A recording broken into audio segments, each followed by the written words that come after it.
Afinal, o mundo em que vivemos é real? Ou será apenas o reflexo distorcido de uma mente que sonha? Essa é uma pergunta que acompanha a humanidade desde os primeiros pensadores, e talvez nunca tenha uma resposta definitiva. O que você vê, o que você toca, o que sente agora mesmo, é mesmo real ou apenas uma construção da sua percepção? A ciência nos conta uma história. O universo teria nascido há cerca de 13,8 bilhões de anos, em uma explosão de energia e luz chamada Big Bang. A partir desse ponto, o espaço se expandiu, as galáxias surgiram, estrelas nasceram e morreram, e em um pequeno planeta azul, a vida começou a se desenvolver. Essa é a versão lógica, observável, que aprendemos nos livros. Mas a filosofia nos convida a desconfiar. E se nossos sentidos nos enganassem? E se o mundo que acreditamos tocar fosse apenas uma projeção? René Descartes, no século XVII, já se perguntava: e se tudo o que percebo for apenas um sonho? Hoje, séculos depois, a dúvida se mantém viva em novas formas. E se formos apenas cérebros em tanques, conectados a uma simulação perfeita? E se estivermos vivendo dentro de uma realidade artificial como no filme Matrix? Pense nisso. Quando você sonha, não parece real? Você corre, conversa, sente medo, alegria. Só descobre a ilusão quando desperta. Mas, e se nunca despertarmos? Como saberíamos que esta realidade não é também apenas um sonho?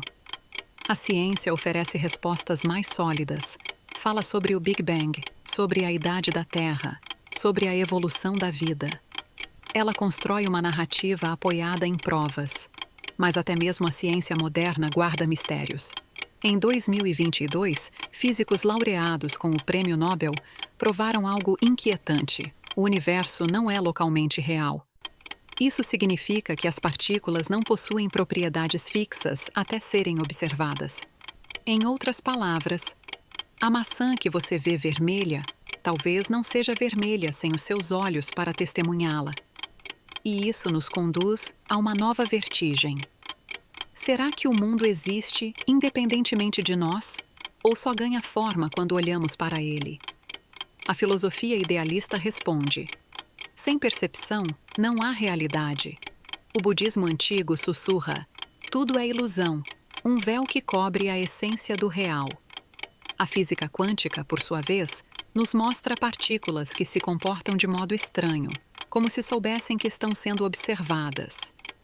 E então, surge a pergunta inevitável: quem é, afinal, o observador? Somos nós? Ou existe algo maior, fora de nós, que também observa e mantém este mundo de pé? O ator Morgan Freeman, em um de seus programas sobre o universo e seus enigmas, levantou uma pergunta perturbadora: o que é real? Ele olha para o público e questiona: como podemos ter certeza de que o universo à nossa volta realmente existe? E como podemos saber que o mundo que vemos corresponde ao que qualquer outra pessoa vê? Essa dúvida ecoa dentro de nós como um sussurro antigo. Afinal, cada olhar enxerga um mundo próprio. Cada mente constrói sua versão da realidade. E se cada percepção for apenas uma lente, uma ilusão cuidadosamente moldada pelo cérebro? O que vemos não é o mundo em si, mas uma interpretação. Nosso cérebro, a cada instante, é bombardeado por uma tempestade infinita de informações. Sons, cores, cheiros, sensações. Um caos impossível de suportar. Para sobreviver, ele filtra. Ele corta. Ele escolhe. E o resultado desse filtro é aquilo que chamamos de realidade. Mas se o que vemos é apenas uma seleção, uma redução, uma tradução imperfeita, o que então deixamos de ver? Pense nos mágicos, ilusionistas de palco que, com simples gestos, desviam nossa atenção. Eles sabem explorar essa falha fundamental. O cérebro humano é facilmente enganado.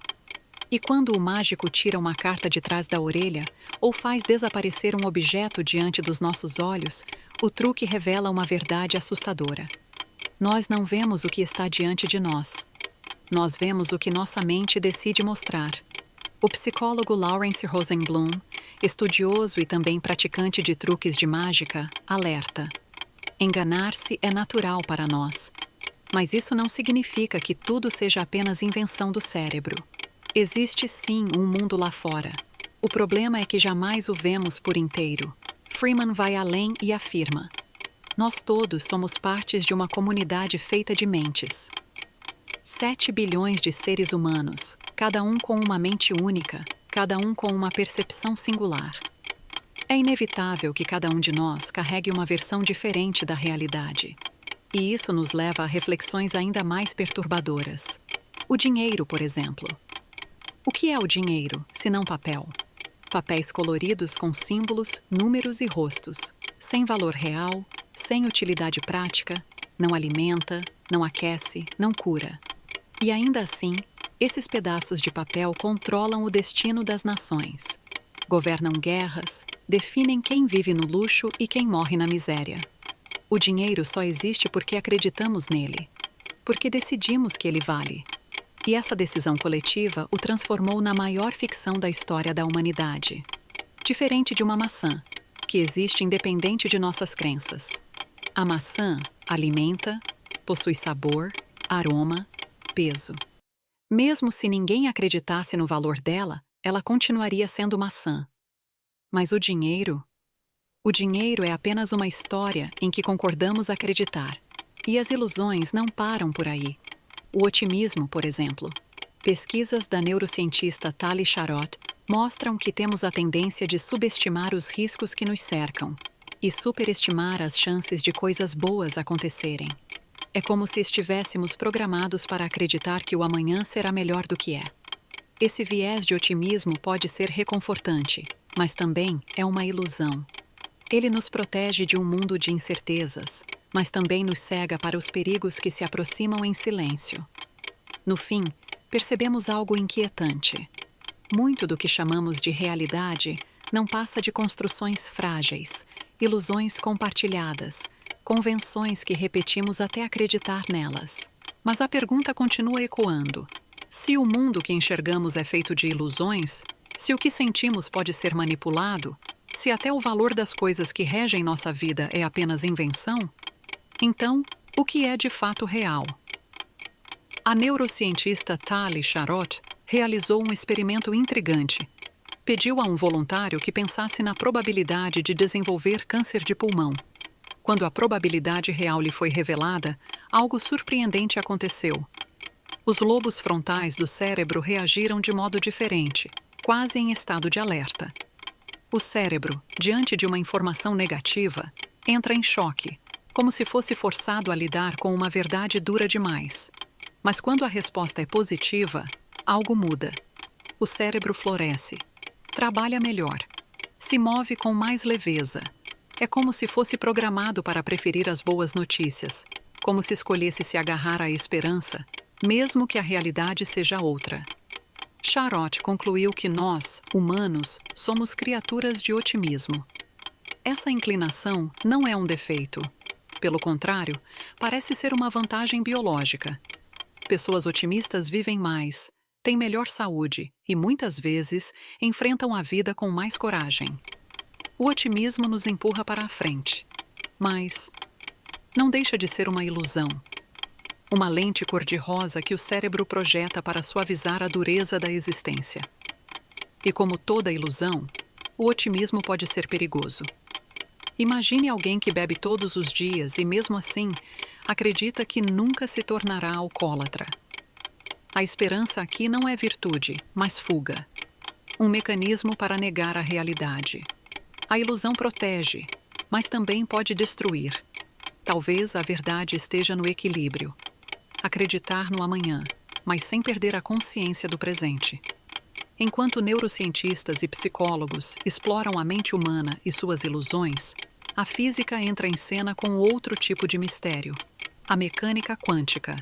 Um território onde o impossível se torna possível, onde o comum se dissolve no bizarro. Um elétron, por exemplo. Ele pode se comportar como partícula ou como onda, dependendo de como o observamos. E o mais perturbador, Nunca conseguimos medir sua posição e sua velocidade ao mesmo tempo. Sempre falta algo. Sempre há um pedaço da realidade que escapa entre nossos dedos. O físico David Tong, de Cambridge, afirma que a mecânica quântica é a melhor teoria já criada pela humanidade. Mas essa melhor teoria não nos aproxima da certeza. Pelo contrário, nos mergulha em mais dúvidas. Outro físico, Stephen Nunn, admite: a realidade existe sim, mas isso não significa que consigamos compreendê-la. Somos espectadores de um palco cósmico cujas cortinas jamais se abrem por completo.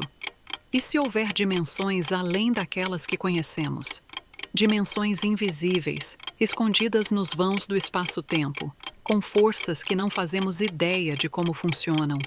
Forças que poderiam redefinir completamente o que entendemos como realidade. Talvez o universo seja um holograma.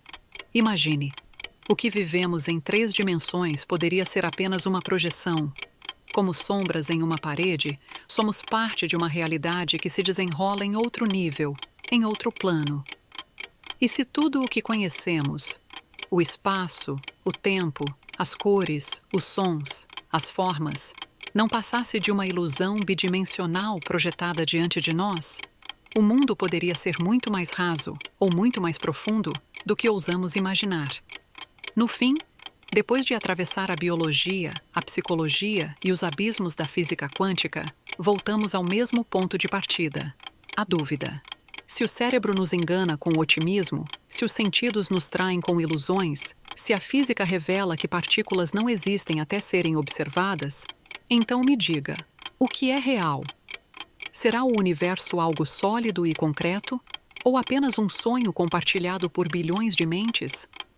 Há mais de 2000 anos, um mestre chinês chamado Zhuangzi adormeceu sob a sombra de uma amoreira. Em sonho, ele se transformou em uma borboleta e voou pelos campos, leve, livre, contemplando o mundo de um ponto de vista diferente. Mas ao despertar, um calafrio percorreu seu corpo. Sou um homem que sonhou ser uma borboleta? Ou sou uma borboleta sonhando que é um homem? Essa antiga parábola atravessou os séculos, ecoando como um enigma que desafia a fronteira entre sonho e realidade. É possível distinguir com absoluta certeza o que é real do que é apenas imaginação? Essa dúvida filosófica, nascida no coração da China antiga, ganhou corpo na Grécia clássica. Platão dizia que, por trás de tudo o que vemos e tocamos, existe um mundo mais perfeito, invisível, o chamado mundo das ideias. Para ele, a realidade material seria apenas sombra, como prisioneiros em uma caverna, confundindo reflexos na parede com a própria essência das coisas. Religiões orientais, como o budismo, ecoaram essa mesma suspeita. Para Buda, tudo o que vivemos é como um sonho. Estou acordado enquanto todos dormem, dizia. O despertar seria o nirvana, a verdadeira realidade por trás do véu da ilusão. Séculos se passaram, e eis que a dúvida filosófica encontrou eco na cultura moderna. O cinema nos deu Matrix, a mais célebre representação da hipótese da simulação. Nele, o mundo não passa de um código digital, um programa rodando em uma máquina invisível, enquanto corpos adormecem, aprisionados. Agora, pare um instante. Olhe para o relógio do seu celular. Veja a data, o horário. Sinta o peso da cadeira em que está sentado ou o chão sob os seus pés. Você pode afirmar, com absoluta certeza, que tudo isso é real? Ou será que você está dentro de uma simulação, em um cenário programado, incapaz de perceber o que existe acima desse nível da realidade? Pode parecer ficção, mas pela primeira vez na história, físicos começaram a considerar seriamente a possibilidade de que o universo seja simulado. É claro, a ideia ainda parece improvável. Um mundo tão vasto, com tantas leis, com a riqueza infinita contida em uma única flor, tudo isso fruto de linhas de código? Mas se fosse impossível, não estaríamos debatendo até hoje. Os defensores mais radicais da hipótese afirmam: Somos personagens em um gigantesco programa de computador. Nascemos, crescemos e morremos sem jamais ter consciência de que há algo além. Não passaríamos de pixels conscientes. E se for verdade? Se tudo o que vemos, o Sol, a Lua, os oceanos, nossas emoções e nossas dores, não passa de uma projeção? A ciência, no entanto, pede provas, e algumas pistas já começam a surgir. A chamada Loop Quantum Gravity, ou teoria da gravidade em loop, busca unir duas colunas do conhecimento, a relatividade de Einstein e a mecânica quântica. Essa teoria sugere que o espaço-tempo não é contínuo, mas tecido por unidades minúsculas, indivisíveis, tão pequenas que só podem ser descritas pela constante de Planck, um número com mais de 30 zeros depois da vírgula. Se o tecido do espaço-tempo é feito de unidades discretas, como os pixels de uma tela, será que o universo, em sua essência, é apenas uma simulação de alta resolução? Imagine isso. Todo o cosmos, as galáxias, o tempo, a própria vida, não passam de uma imagem projetada, tão convincente que jamais questionamos a tela em que ela se desenrola. Mas eis a provocação final. Se fosse verdade, se estivéssemos dentro de uma simulação, o que mudaria? Nossa dor seria menos real? Nosso amor teria menos valor? Nossas escolhas seriam menos decisivas? Talvez, no fim, pouco importe se somos homens sonhando que são borboletas ou borboletas sonhando que são homens. Talvez o que realmente importe seja a experiência em si, esse instante fugaz que chamamos de vida. E aí? Você acredita que o mundo é real? Ou será que tudo não passa de um sonho, uma simulação, um código que alguém em algum lugar escreveu? Se podemos deduzir que existe um volume mínimo para o espaço, então o universo inteiro pode ser descrito como uma espécie de mosaico invisível, como se a realidade fosse composta por diminutos fragmentos, os chamados pixels de existência. Assim como uma imagem de computador é feita de pixels, pequenos pontos de luz que, juntos, formam algo visível, coerente e belo.